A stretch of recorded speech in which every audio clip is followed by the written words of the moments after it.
ও পরদানের মা, শিরিক বিহীন ঈমান বানাও। যদি শিরিক বিহীন ঈমান বানাইতে পারো, আমার আল্লাহ রাব্বুল আলামিন তোমার আমার ঈমানের উপর তাকায়া তাকায়া তোমাদের আমাদের ছোট্ট ছোট্ট নেক আমল আমার আল্লাহ কবুল করে নিবেন। জোরে বলে যাবে না সুবহানাল্লাহ।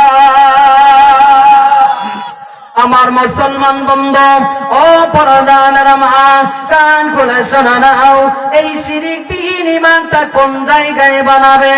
কারণ মুসলমান এই দুনিয়া থাকার জায়গা নয় রে বাবা।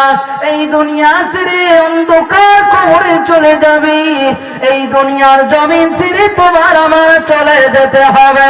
আমার আল্লাহ জানায়া দেন, কাইফা তাকফুরুনা বিল্লাহি ওয়া কুনতুম আমওয়াতান ফাহইয়াকুম সুম্মা ইউমীতুকুম সুম্মা ইউহয়ীকুম সুম্মা ইলাইহি তুরজাউন। এ বান্দা, তুমি কি আমায় ভুলে গেলে? তুমি কেমন করে আমার কুফরি করো? কেমন করে তুমি আমার নাফরমানি করো? এ বান্দা, তুমি তো কিছুই ছিলে না বান্দা। আমি আল্লাহ তোমাদেরকে আমার অবস্থায় মৃত্যু থেকে জিন্দা করলাম, আবার তোমাকে মৃত্যু দেওয়া হবে। মরার পর আমার আল্লাহ সুম্মা ইউহয়ীকুম, আবার তোমাদেরকে জিন্দা করা হবে। জিন্দা করার পর বান্দা তুমি একদিন আবার দরবারে ফিরে আসবে। যাওয়া লাগবে কি লাগবে না? মরা লাগবে কি লাগবে না? কখন মরবো কি জানা আছে কারো? মুসলমান বন্ধু, কিন্তু কেন আমার আল্লাহ এতটুকু জিন্দেগি আমাদেরকে দিলেন? মুসলমান ইমানদার আল্লাহর গোলাম, ও পরদানির মা, কান খুলে শোনা না ওরে মা, এতটুকু জিন্দেগি কেন আমার আল্লাহ দিলেন? এই 50 বছরের জিন্দেগি, 60 বছরের জিন্দেগি, 20 বছরের জিন্দেগি মুসলমান। এমনকি দেখা যায় 15 বছরের সন্তান মারা যায়, 8 বছরের সন্তান মারা যায়, 10 দিনের বাচ্চাও মারা যায়। যায় কি যায় না? মুসলমান, এমন কোন দিন নেই বাসের নিচে লাশের খবর নাই। প্রতিদিন এনারা হয়ে যায়, প্রতিদিন মানুষ কবরস্থানের মধ্যে ঢুকে যায়। মুসলমান, কত মানুষকে দেখলাম, কত বাবাকে দেখলাম সন্তানের লাশ সামনে নিয়ে কান্না করে আল্লাহর দরবারে দাঁড়ায়, মাবুদ গো, আমার মনের মধ্যে একটাই আশা ছিল গো আল্লাহ, আমার এই সন্তানটা দুনিয়ার জমিনের মধ্যে থাকবে, আমার সন্তানটা বড় হবে, আমার সন্তানটা একজন আলিম হবে, আমার সন্তানটা একজন ডাক্তার হবে, আর আমার সন্তানটা আমি যখন দুনিয়ার জমিন থেকে চলে যাব, আমার সন্তানটা আমার সামনে দাঁড়ায় আমার জানাজা নামাজটা পড়ায়া দিবে। আমি যখন কবরের মধ্যে চলে যাব, আমার কবরের উপর 2 হাতের মুষ্টির দ্বারায় মাটি দিবে। কিন্তু আল্লাহ, আজকে আমার সন্তানের লাশের উপর আমি বাবার হাতের মাটিটা পড়ে গেল। ও পরদানির মা, তুমিও কান খুলে শোনে নাও রে মা।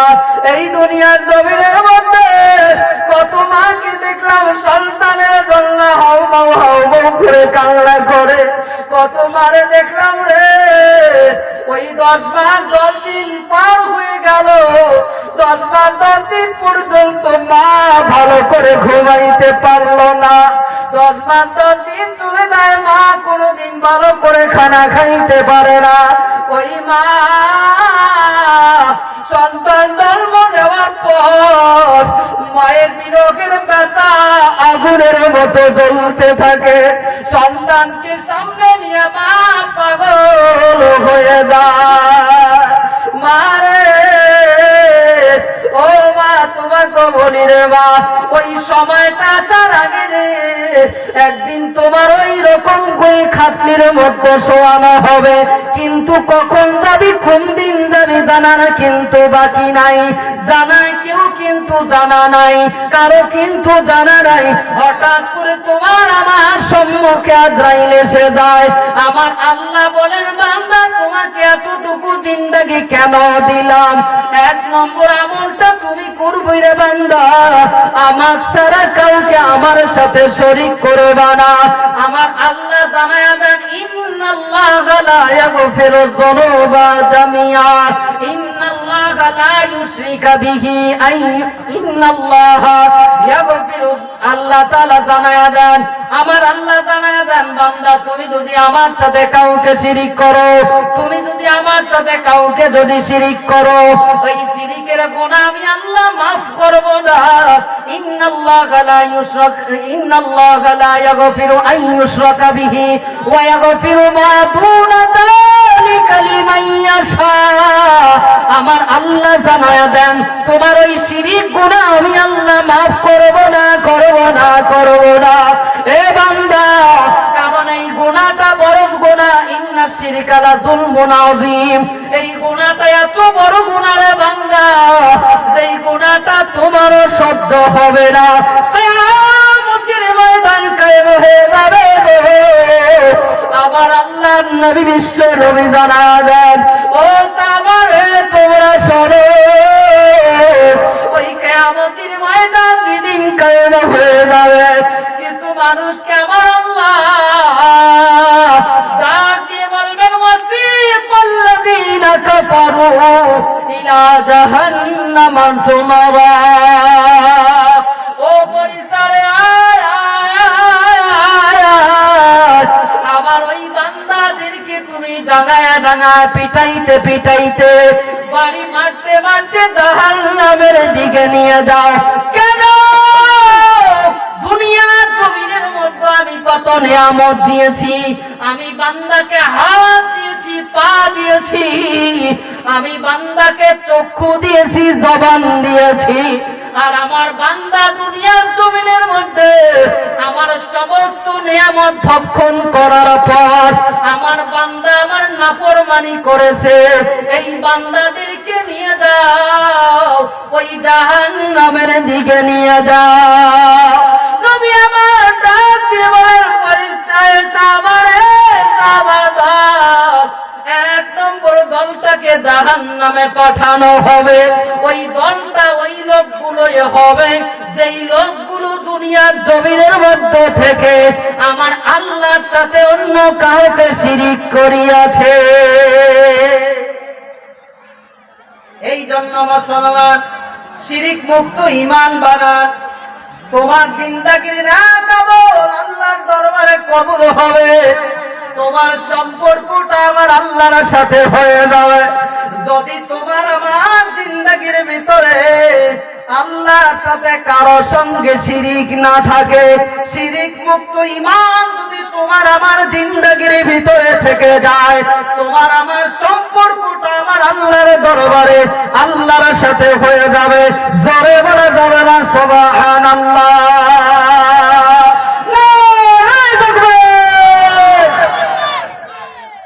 আমার বন্ধু, এই শিরিক মুক্ত ঈমান বানা লাগবে কি লাগবে না? জোরে কোন লাগবে কি লাগবে না? কে কে বানাবেন? দুই হাত তুলে আমার আল্লাহ দেখাই। নারে তাকবীর! আল্লাহ সবাইকে কবুল করো। জোরে বলেন আমিন। চিল্লা বলে আমিন। আমার ভাই, আমার বন্ধু, আজকে আমরা অধিকাংশ মানুষ শিরিকের মধ্যে লিপ্ত আছি। হয়তো আমরা অতটুকু আমরা চিন্তা করতে পারি নাই। নবী আমার জানায়া দেন, আমার ভয় হয় আমার উম্মতের আমলগুলো ধ্বংস করবে শিরিকে খফি। আমার উম্মতের আমল ধ্বংস করবে শিরিকে খফি। যেমন করে তুষের আগুন, তুষের আগুন তো বোঝেন কি বোঝেন না? তুষের আগুন বোঝেন না? গোবরের খড়ির আগুনটা বোঝেন না? যেমন গোবরটা শুকানোর পর আগুন লাগায়া দিলে যেমন ভিতরে ভিতরে জ্বলে জ্বলে সরকার করে দেয়, তুষের আগুন যেমন ভিতরে ভিতরে জ্বলতে জ্বলতে একবারে সব শেষ করে দেয়, তেমন করে উম্মতের আমল শিরকে খফি শেষ করে দিল। এই জন্য আমার মুসলমান বন্ধু, পর্দা আলের মা, এই শিরকে খফি থেকে বাঁচার চেষ্টা করি। শিরিক কি? শিরিক হলো আল্লাহর সাথে অন্য কাউকে শরীক করা। যেমন করনেওয়ালা জাতকে, জোরে বলেন আল্লাহ, চিল্লা বলেন আল্লাহ, বানানেওয়ালা মালিককে আল্লাহ, আমার সমস্ত ইবাদত আমরা কার জন্য করব? চিল্লা বলেন করব ইনশাআল্লাহ। এখন যদি কেউ বলে যে গণ্যে এইটা হয়েছে, না হলে মই বাঁচলুম না, হয় ধান না হলে বাঁচতাম না। আছে না নাই? 2 নম্বর, আল্লাহর আজান হয়েছে, নামাজে আসতে হয়, মুসলমানের আসা লাগে কি লাগে না? জোরে বলেন লাগে কি লাগে না? এখন নামাজের মধ্যে নাই, মুসলমান যে পাথরের সম্মুখে মাথা লাগায়া দিল, বটগাছের সম্মুখে মাথা লাগায়া দিল, পানির সম্মুখে, নদীর সম্মুখে মাথা লাগায়া দিল, অর্থাৎ আল্লাহর সমকক্ষ কাউকে বানালে, ইবাদতের মধ্যে আল্লাহর সমকক্ষ কাউকে বানালে ওইটাই তোমার শিরিক হয়ে যাবে। আমার মুসলমান বন্ধু, আমার সময় কম, 1 ঘন্টার ভিতরে যেহেতু জমাইতে হবে, আমার এতটুকু আমি বলতেছি যে ইনশাআল্লাহ যতটুকু জ্ঞান আমরা শিরিক হিসাবে, যতটুকু জ্ঞান আমার দিমাগের মধ্যে ঢুকেছে, ইনশাআল্লাহ শিরিক মুক্ত ঈমান বানাবো ইনশাআল্লাহ। একটু সবাই আগে আসেন তো, একটু সবাই দয়া মেহেরবানি করে। নাই আলহামদুলিল্লাহ প্যান্ডেল ভরে গেছে, আপনারা একটু আইগা আইগা বসেন। মাশাআল্লাহ, চিরাকুটা অঞ্চলের মানুষের মহব্বত দিনের সাথে এত আছে, আল্লাহ পাক ভালো যারা, আমি জানি না চিরাকুটি, যাই হোক, এই চিরাকুটি অঞ্চলের মেহনত, মানুষের মেহনতকে আল্লাহ কবুল করুক। জোরে বলেন আমিন, চিল্লা বলেন আমিন। এই চিরাকুটি অঞ্চলের মধ্যে এই প্যান্ডেল নয়, এখন যদি আরো 5টা প্যান্ডেল হয়ে যেত, মনে হয় প্যান্ডেল ভর্তি হয়ে যেত। যারা বলেন সুবহানাল্লাহ। একটু সবাই আগে এসো, এই যে পাশে ভাই দাঁড়ায় আছে, জায়গা নাই বলে আপনারা যারা আগে আসেন আর একটু জিকির করে লা ইলাহা ইল্লাল্লাহ, জোরে লা ইলাহা ইল্লাল্লাহ, আরো জোরে লা ইলাহা ইল্লাল্লাহ, ইল্লাল্লাহু মুহাম্মাদুর রাসূলুল্লাহ। আমার মুসলমান বন্ধু, আমার ভাইরা, ও পরাদান, আমার 1 নম্বর আল্লাহর ইবাদত করো।